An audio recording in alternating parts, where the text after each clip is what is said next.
All right, so this is our first time doing a live Q&A like this, I think. So we'll see how it goes. It'll be probably a train wreck to some degree, but if anyone wants to come in and hang out, sit down over here, it would be way less awkward, so you should probably do that. Thank you. It's like a campfire type situation over here. Nice and cozy. Without banjos? Yeah. I mean, it's a little bit of that. But we're excited to talk to Scott today. Scott, welcome.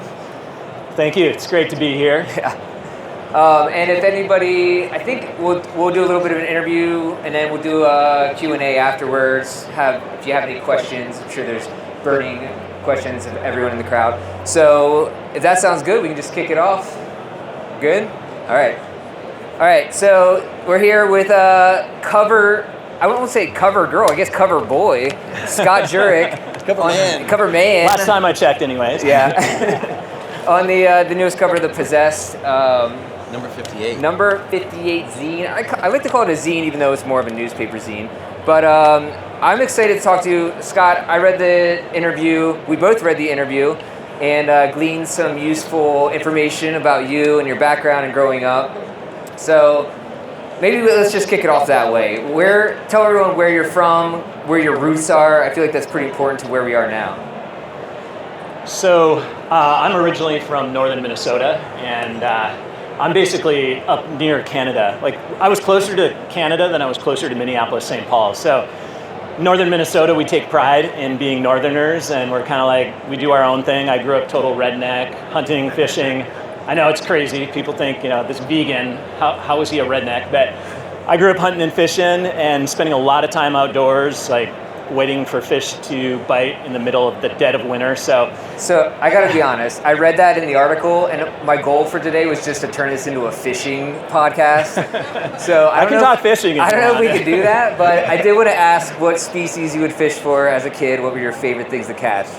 Anything that I could catch. All right, I literally would do that. Like, I love catching. Walleye are amazing. I was going to say, they put up a good fight. Northern pike is probably a nice. But we used to go out in this little tiny boat, and sorry, all you fellow vegans, I'm going to talk a little bit about fishing, but because it's some of my fondest memories, like spending time outdoors. And even though at the time as a kid, we'd sit out in this tiny boat and anybody who knows Lake Superior, I grew up about 20 miles from Lake Superior. Oh, wow. It's this basically giant ocean that's freshwater. Yeah. And we would sit on this tiny little boat and just hope these salmon and trout would bite. And when they did, it was, I knew, I wasn't even able to pull them in. That's how strong they are. And we'd go out. But the craziest part was actually getting out there and hoping that we wouldn't capsize. My uncle was wild and crazy. I just had wild family members who just take us out and do this stuff. And I was like, whoa, are we going to capsize out here? So looking back in hindsight, do you feel like that kind of wild spirit of northern Minnesota is embedded in you, and whether you knew it or not was part of your DNA that came out in ultra running and trail running?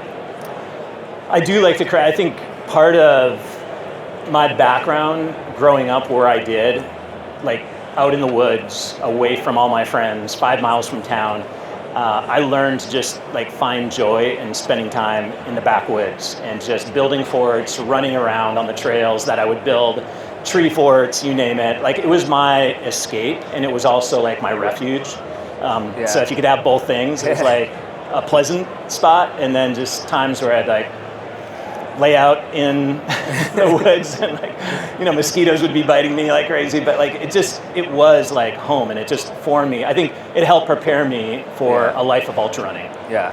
It's kind of interesting because when I was a kid and doing forts and doing all that stuff out in the backwoods, I was also getting into trouble. It wasn't necessarily all, Stephen King, Stand By Me kind of stuff. How did you get into trouble back then, and what was your driving way of having fun out in the woods? I wish. I grew up in a military family, so a lot of my family members, including my father, they weren't cool. You knew shit was going to hit the fan if Dad came home, and stuff had burnt down. But playing with matches, I was a pyro. I loved to play with matches, and so I feel you. if I were to get in trouble, it was probably starting some shit on fire. Yeah. But I also had grandfathers and uncles who would start stuff. We'd have these crazy bonfires. We burnt our trash in metal barrels and stuff like that. So Did you the stuff that's not like cool anymore. But I also had to burn my trash as a chore for a child, so that shows you where I grew up too. Did you do pallet fires where you took old wooden pallets and piled them up? See, we didn't have access to those. Okay, it was just all right. like find any piece of wood that you could and This just isn't like much throw it wood. on and just I got you. keep it going. And yeah, we'd have, and as a kid, it was like so much fun. Like, Yeah. I just remember that. I feel like blowing anything up is, man, I'm really, am I allowed to say this publicly? I mean, you just take a spray paint can, throw it in the fire, see what happens. I mean, we used a lot of flammable liquids to get things going. Yeah, So, I but mean- yeah, spray cans were definitely, that was closer to bomb explosive category, and explosives weren't quite as cool. Like, See, this is a running podcast, by the way. We are covering all things running, which, you gotta have some risk and danger when it comes to trail running. Depends where you're at. So I think it's all part of the equation. So you grew up in Minnesota. You got into trail running. You did trail run as a kid, but then you kind of took a break or found your way back to it in a way. How did it come back to you? I guess the biggest way it came back to me was I would run as a kid out on these trails, but only pretending I was like on a horse. And I was always a Native American. Like Indians were the coolest shit, like in my mind. Like the cowboys weren't as cool. Sorry, all you cowboys here in Texas, but I see all those bolo ties. it always resonated with me, and I would just remember like, that joy, and that joy didn't come back again until after all the years of playing team sports where we'd run laps for punishment. Yeah. And even the cross-country races I did in 4th grade, 5th grade, 6th grade, which I came in 2nd place, the cross-country coach was always trying to get me to come out for cross-country, and I'd be like, nah, I'm not going to do it. Like, I just didn't love it. And I don't know whether it was because it was a punishment activity before, but it really wasn't until I got into college, and I had some friends who, like, they were hippies, they were outcasts, they were characters, and they showed me like the way in terms of like trail running can be fun. And then some of them told me about these ultras, and it wasn't until I maybe connected my past and that joy that I had as a kid and how I played with this activity now that was no longer punishment. Yeah. And those long hours of Nordic ski training is really where it resonated with me. We go for 3-4 hours, and I was like, very close to what I did hunting and fishing, like spending all day out in the woods. Yeah. You seem like a really nice guy. And you're telling us the stories about how it was fun to be out there on the horses and running on the trails. None of that sounds competitive. At some point, a competitive switch happened. Like, how did that come about? Are you like a really nice guy, and then as soon as this gun goes off, things change?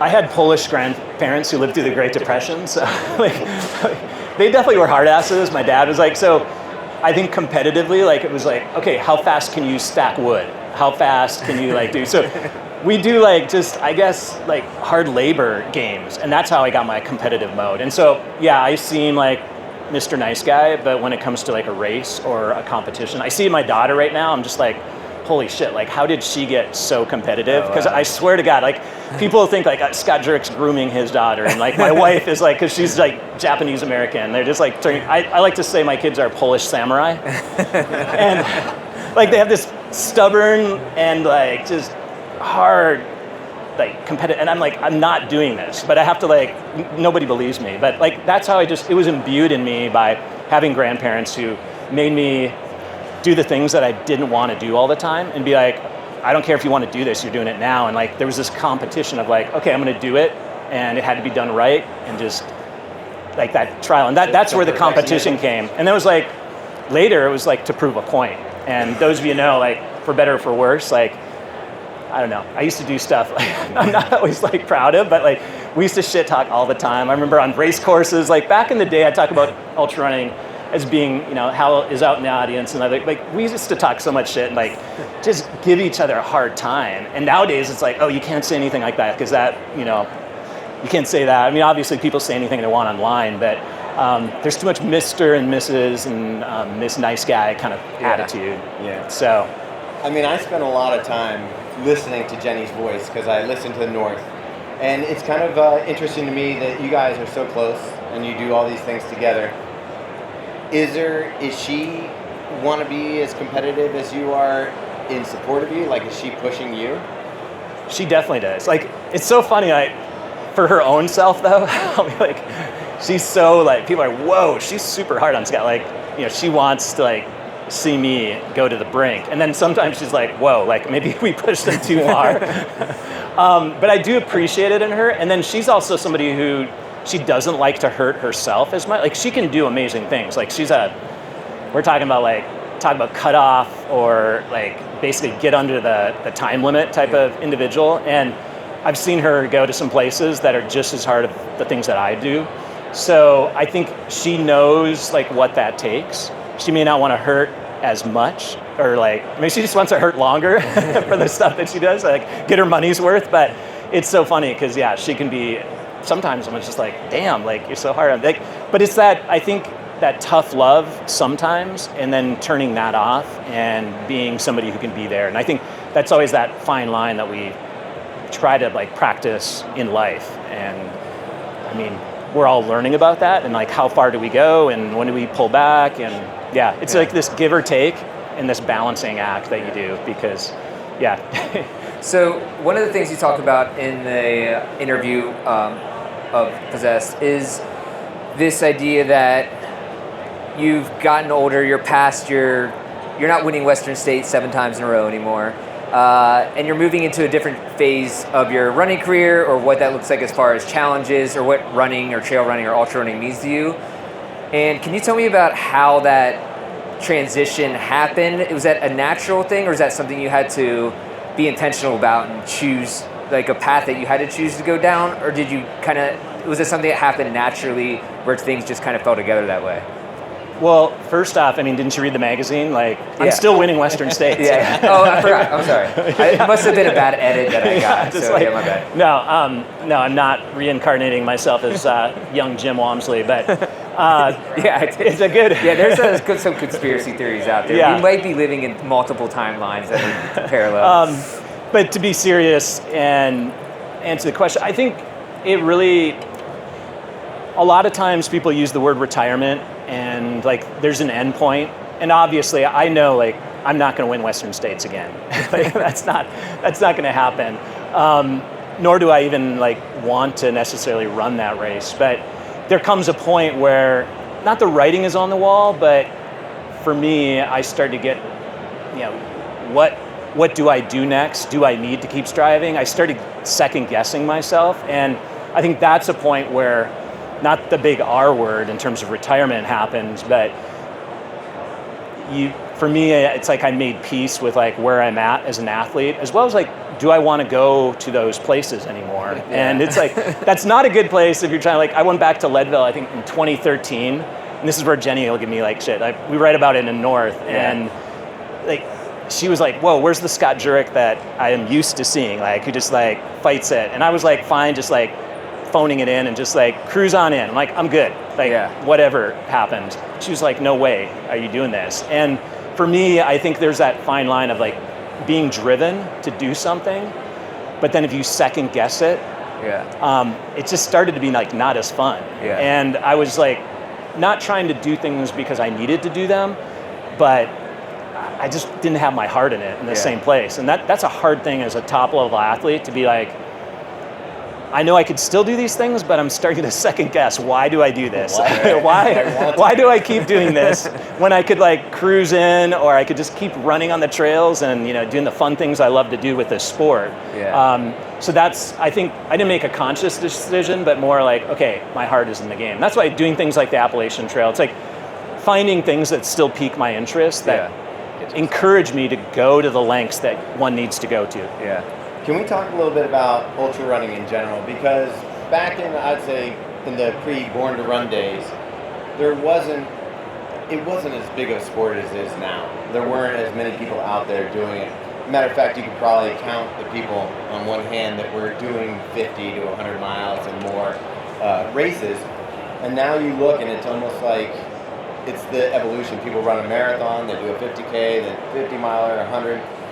What's the biggest change in the sport that you've seen, and where do you see it going in the future, knowing what you've seen in the past? Yeah, I was talking to Hal Kerner today a little bit about like that in terms of like, where is the sport going? Like, is it continuing to grow and skyrocket like it has, or are we reaching this like plateau or like ebbs and flows of like how many people want to do this stuff? I mean, let's be real. It's not easy to go out and run 100 miles, regardless if you're trying to just, make the cutoff or if you're trying to win. And so I think for what's most, different, I don't know. To be honest, I don't think anything's really changed. There's a lot of peripheral changes and like window dressing that's changed, but at the core, the sport is the same. Because if you want to run 100 miles, A, you're going to work your tail off, and B, it's not for everybody. And if it's going to grow, but I think it's still going to be this special thing that we hold on to. And I think that's the magic there, is letting people discover what's out there for them. Like what is, and we're all going to keep asking. I'm still asking. That's why I don't even like to say I'm totally retired, because what is out there in the sport that I'm still interested in? How do I want to? So it's a lifestyle. And I think more than anything, regardless of all the things, people gripe about, the races are getting too big. There's too much money in it now. On the competitive side, we got a drug test now. There's money for athletes. And then on the other side, people are race directors are getting money hungry. And everyone gripes about getting into races is so hard. Those things are happening.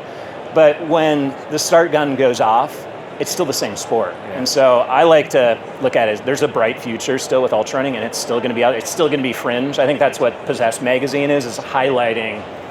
It's very fringe. Again, everybody's not going to. I know Born to Run made people think they all want to run ultra marathons, but not everybody is actually going to put the time and effort. And I think that's the beauty and the magic of running in general, is that something is going to spur somebody to get off the couch, do something different, do something they never thought in their wildest dreams, whether it's running 100 miles or running around the block. And that magic is out there for everyone. And it's so accessible too. All right, so I'm guessing with you going from a competitive mindset and trying to run these races as fast as you can, it's kind of like head down and cruising and just doing that. What are some of the things that you've learned in maybe slowing down or approaching races differently? What is the next step if you could give somebody advice who's going from highly competitive to maybe finding joy in doing something like the Appalachian Trail or something like that? I don't know if I've got a great answer for that, because it's different. Talking to somebody like, say, Jim Walmsley, I remember talking to him a couple of years back, and he was like, I don't know if I want to do this. I don't know if I want to win Western States 7 times. Everybody's in it for something different. Some people are hey, I want to get the best out of myself for 4 years, 5 years, 6 years, and then maybe do something else and come in and out of it. So I think it really comes down to what do you want to get out of it? At what point do you segue? And I don't know. There used to be, for me it was, I don't know, it was fun just playing it, trying to crash and burn. One of my mentors, one of my heroes was Eric Clifton. And Eric, anybody knows Eric Clifton or heard about him, there's just all these characters. Eric was the guy who showed up in 5K racing flats after running on the track barefoot for 10 miles. That was his thing every year at Mountain Mascus. He would run on the track for 10 miles barefoot and then show up in his racing flats, take it out at 5:30 pace, running a 50 miler. And granted, we start on a road, but he would literally, as if he was gonna run a marathon or something shorter. And he would just go for broke. And so a lot of us played with that, going for broke and just hammer from the get-go, try to hang on and see how far you could get. And then you get more strategic over the years. So for me, it evolved into trying to be more strategic, learn more about what I could do with my body, what I could do in training, what I could do for fueling, nutrition, hydration, and just put all of that together. So I think there's the ethereal, metaphysical side of ultrarunning, and I was way into that aspect, but then I was way into the science too. So it's funny, now things resurface, hyper carbo loading or carb, in hyper carb consumption, whatever you want to call it. That was stuff that I was tinkering with way back in the day, because a lot of people wouldn't eat a lot. And people are whoa, you're eating all of that in an hour? And it was we were doing this stuff. So we were experimenting a lot. Yeah. And I think that's what was cool about it. That's amazing. So we'll start the Q&A here in a little bit, but I did want to ask you, obviously you had your playlist from when you were younger in the magazine, so you threw out some of your glam rock, hair metal hits from the late 80s. since we are operating on a karaoke style machine, I'm not going to ask you to do karaoke, but if you were to do karaoke right now, what would be your go-to song? Like from that era? Or any song. Oh, any era. Okay, all right. Okay, I thought you were gonna We will judge you if you say a Taylor Swift song. Have me throw out some Twisted Sister or like Quiet Riot. It was definitely a throwback. So again, Jenny was really worried like everyone's gonna think who reads the magazine that I actually listen to this stuff. Right. And I know there's a big metal's having a resurgence, but I wouldn't be able to probably do that. But maybe I could throw down on some of that. I would say my go-to for karaoke is Paint It Black. Okay. Stones. I mean, that's just pretty classic, solid. and I know it seems, but that's my. I was gonna say go-to. Dee Snider on karaoke might be a difficult ask, so you might want to. Paint It Black seems a little more doable than some Twisted Sister, but all right. That's my go-to. But I have others that I can. All right. Work with. We might have to find a karaoke bar in Austin. So someone give us a tip on where to go. And last thing, I have a personal question. I grew up near the Appalachian Trail. My parents still live there, so every now and then I'll hit it up. But this is in Pennsylvania. Any tips for trying to run on a trail that's actually just a pile of rocks? Because you did 55 miles a day on that section, I think, around that, which still blows my mind. So if you have any tips, especially for someone with terrible ankles, it would be much appreciated. Yeah. Rocksylvania, as it's called.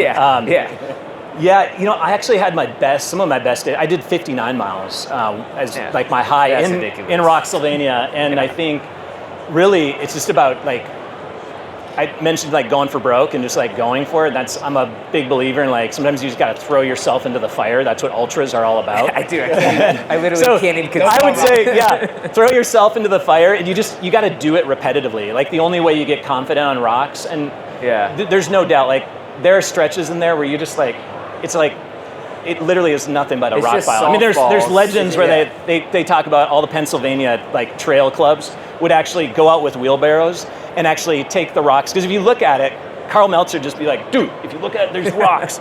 Right down the trail, but there's none here, there's none there. Just down where they put it. Like that's what's so confusing is that the trail is just rocks, but they own everything around it. So he's just like.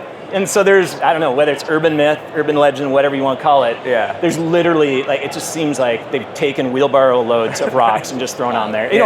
Which is cool about the AT, and we, again, what ultra culture and trail culture is these, like, stories and characters. And, like, everyone is proud of their section of the AT, and it has, like, reputation, and there's so much tradition. And that's what I love about the sport of ultra running, trail running, is that there's this history and tradition behind it, and I think that's lost nowadays with social media. It's like, what if it didn't happen the last year, 2 years, or even sometimes the last month?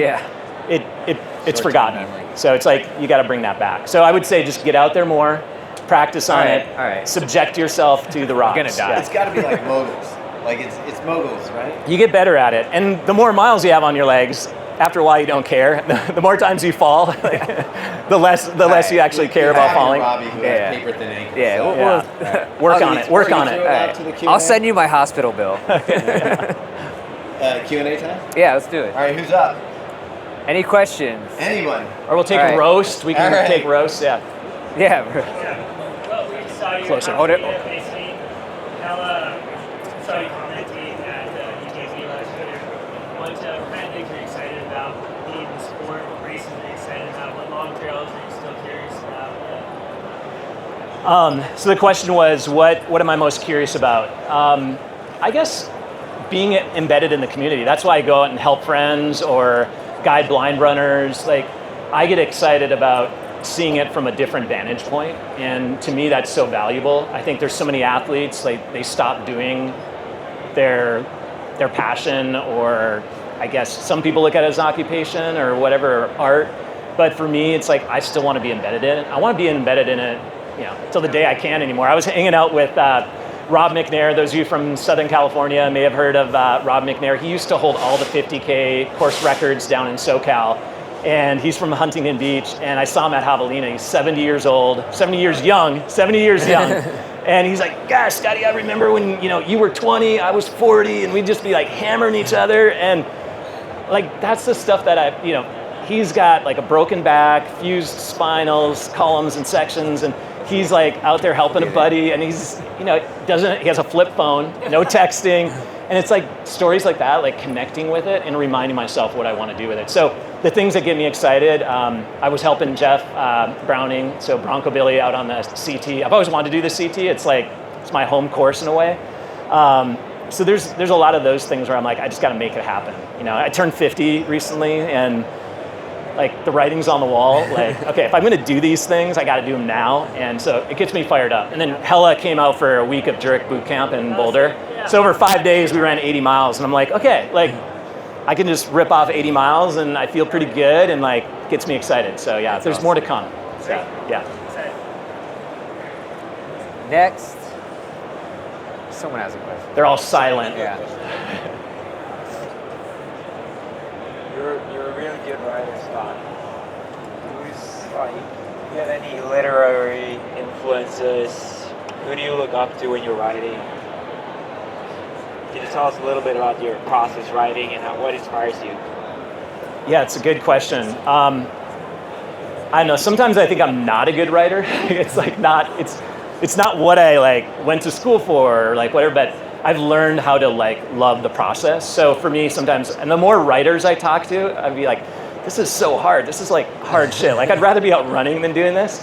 And I think that's what's intrigued me is the process is so hard for me. I didn't grow up with this like literary bone. So I like throw back to college. I loved reading like Dostoevsky, it's hard stuff like Crime and Punishment. I used to read that stuff. Like, I don't know, maybe again, I'm from northern Minnesota, so I can relate to like stories like that. But but when I was out in the Northwest, Tom Robbins, he's one of my favorites. Like he just weaves these stories that are just so wacky and wild. And I think having lived in the Pacific Northwest, it was a lot about Seattle and these just crazy storylines that converge. Like super cool. So I think those would be like two of my writers. I know they're in opposite ends of the spectrum, but Russian literature versus somebody who writes like wild, wacky fiction. But I think more than anything, I remember when we were writing North, I'd come home after 4 hours at the coffee shop writing, and Jenny would be like, what? You got a page and a half for 4 hours? And it's a lot like running ultras. It's like this slow, tedious process. And when you come home with a page and a half, like maybe half a page is good. And it can be just really like a grind to get there. But I think that's where ultrarunning has taught me. But I love when things do flow and it's like, okay, I wrote some good shit there. And then the editor like comes back and like, oh, actually it's better to do this. So it's like this tinkering with like a process that's fascinating for me. But it's hard to sit in front of a typewriter or write on paper. And so I respect writers. And then some of my buddies who like write like full time, that's what they went to school for. They're like, nobody likes this shit. Like we all hate deadlines. I was like, but you guys must love writing. Like, it's just like musicians. Like you must love playing music. You must love writing music. And I have not yet to find a writer who says, I love to write. Like, I think they like when they're in the flow state of getting it down, but yeah, it's fascinating. Like, I don't know, maybe there's somebody out there that loves it, but it's hard work. It's really like just mentally draining, but it's still really cool. So those of you who write, like hats off to everyone who does it, because and to be really efficient. Now it's like everyone expects you to write really quick. I remember doing pieces for the magazine actually, and just being like, oh God, this reminds me of being on deadline mode, because we pulled this off very quickly, and I had to write a recipe, a playlist, and like put together these like intros, and I was like, oh man, like this is like, and with a big deadline of like looming out there, so which I appreciate. Like if you don't have deadlines, you don't get shit done, and yeah, you just got to go pedal to the metal sometimes, all-nighters, and that's what Jenny and I did on North. Nice. So it was a lot of, I don't know how we stayed together after that. Like, I think the AT was way easier than writing that book. Like, don't write a book with your partner or spouse, because, or if you do, if you survive that, then you've got something good. All right, should we ramp it up? Yep. Max Scott, yeah. All right, thanks, Scott. I just have one question about looking back on your career. Is there any one specific race that you're most proud of, or is it like just the consistency of the results in Western States for so many years, or is it the setting the record on the AT, or is it maybe some race that people wouldn't really expect? But looking back, like, I guess, what are you most proud of from your career? It's a good question, because after a while things kind of like blur together, and when you have a long career and you're able to like churn out results, I think sometimes like, how do you pick one? But I'd have to say, like, on one spectrum, the AT was on another level, because battling and like working with the trail and working with all these things that were happening and being able to pull that off, like, it was like an epic tome versus like Western States. Like, I'd have to say 2004 when I set the record, because for so many years I was trying to chip away, and when I look back at my early times, I'm like, damn, that's so slow. Like, when I look back at it. But it was the process to get where I got, to get to 2004 when I got down to 1536. And I think that was so special because, you know, Dave Mackey was pushing me. Like, it was just, on paper it doesn't look like it was an epic duel, but we really pushed each other along with the other athletes out there. Like Hal was running that year. I mean, it just kind of all like sometimes comes together in that race. Despite it going up and down, things came together. And yeah, Mike Morton was a big hero of mine, and be like, yes, another non-California male to win that race is super cool. So got to say that one. But even my first 50 miler, like I credit that, even though it wasn't like this pinnacle of my career, it got me to where I was, you know, where I am today, really. Like, if I hadn't run that 50 miler, the Minnesota Voyageur, and just been like, why would I ever do one of those? That was horrible. Like, finishing that race saying like, okay, yeah, kind of cool, but that sucked. Like, and finishing second, you would think like, oh man, you finished second. Like, you should be psyched. I remember just being like, no way, never again. But I got to credit, it's like, it got me out there and doing something. And it was all the wacky Northern Minnesotans that did help me as well, just to like, you got to do this thing. So yeah, with a family that was saying like, why would you ever do it? Like, they're just like, why would you run 50 miles through the woods? Like, they just did not understand that.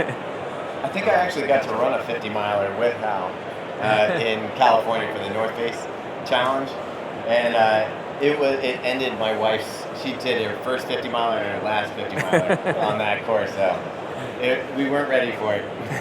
I mean, no one is, I think. It can only be so ready for these things, and that's what's so magical about the run, but specifically the ultra run, and 50 miles. So yeah, if you shared a course with Hal, like 50 miles, like... When I say shared a course, he was like finished when That's all right, you shared it though. You were still out there. Yeah. And I think that is the beauty. Like, I think, you know, ultra running is at a crossroads where maybe the elites won't always be able to, like, just with numbers and such, be able to run the same day. Like, we might see some of those changes. I'm just kind of thinking in my mind, like, where possibly the sport might go, but you're still going to cover the same course, and that's pretty cool. But how do we like get enough people on the course so that you can still battle all them? That is the factor to trail runs, right? Yeah. Is how many people can get out there on a single track. Exactly, and everyone likes to be, but it's not like a Boston Marathon where you can run, you know, tens of thousands of people, or a New York City Marathon. Like, it's not as conducive to that. So do you have to have 2 days of racing? Do you have to have separate? I don't know. It's a real turning point, I think, in our sport. But That's interesting. yeah, that's for another day. Maybe that won't even happen in my lifetime. I bet it will. The cool thing is a lot of people want to keep it the same. And I think there's merit to having some things the same, but I think the sport, I never want to be one of those old guys with the sport being like, oh man, I remember back in the day, like, why do they have to do that? Like, they ruined it. And like, it's going to evolve. I don't know. I'll be the grumpy old guy. Okay, I'll let you be the grumpy old guy. All right, so I think we're ready to wrap it up. I want to say thank you to Satisfy for bringing us together. Thank you, Scott. This was a lot of fun. Really appreciate you taking the time to talk with us, and really appreciate Satisfy letting us have this opportunity. So thank you, and everybody. get a copy of Possess too. Yeah, I think everybody gets a copy, right? Everybody should get a copy. Not to me, but I think everybody should. There's some really big pictures of me, so be careful. Yeah, like, right. Sometimes I'm like, whoa, like this is I actually brought it's kind of mine daunting. all the way from Baltimore to get you to sign it, and I left it. I have it in my backpack. Oh, you do have it? Robbie's got it. All right. I think we can make that. Happen. Yeah, I like that. So thank you. Not that anybody wants to have it signed, but if you want it signed, I will. I brought a Sharpie, so we're good. Oh, perfect. He's ready. All right. Thanks, everybody. Thank you for coming Thank out you. and listening to us jabber. Yeah, and thanks to the Possess folks. Yeah, Jason's not here, who edited and like interviewed us. It was a blast. All right, and Jenny's cool. way more funny, so read her interview first.